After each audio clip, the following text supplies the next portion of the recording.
Sir, భూ కబ్జాదారుల గుండెల్లో రైళ్లు పరిగెత్తిస్తున్న హైడ్రా అనేది విజయవంతంగా ముందుకు పోతున్న ఈ నేపథ్యంలో Warangal forum for better Warangal పర్యావరణ పరిరక్షణ ఐక్య వేదిక జన విజ్ఞాన వేదిక కూడా కోరుతా ఉంది.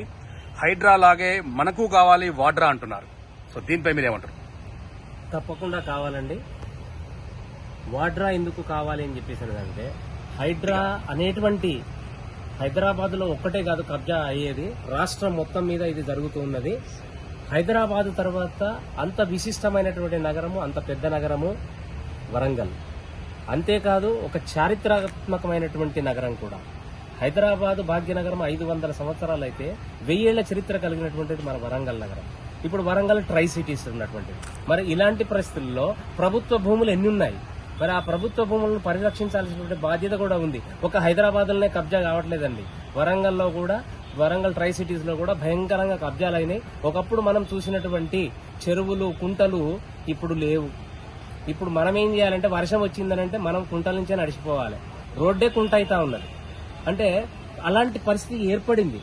సో దీని నుంచి మనం బయటపడాలి అంటే అసలు ప్రభుత్వ భూములు ఏమున్నాయి అనేటువంటిది ఒకటి ఫైండ్ అవుట్ చేస్తే, ఆ తర్వాత ప్రభుత్వం వాటిని పరిరక్షించే విధంగా, అంటే వాటికి 100 గజాలోడు వాడు పెట్టుకుంటాడండి, this place belongs to so and so అని చెప్పేసి అని. మరి this place belongs to government అని చెప్పేసి ఎందుకు పెట్టకూడదు? ఎన్నో కోట్ల రూపాయలు ఖర్చు పెడుతున్నారు. దానికి మొత్తం మనం చుట్టూ ఫినిషింగ్ ధనం పెట్టుకునే విధంగా ఈ యొక్క వాడ్రా పనిచేస్తుంది.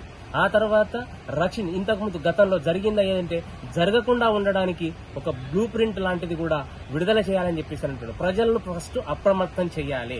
ఏదైనా జరుగుతుంది అని అంటే అది జరగకుండా చూడాల్సినటువంటి బాధ్యత కూడా మన మీదనే ఉంది.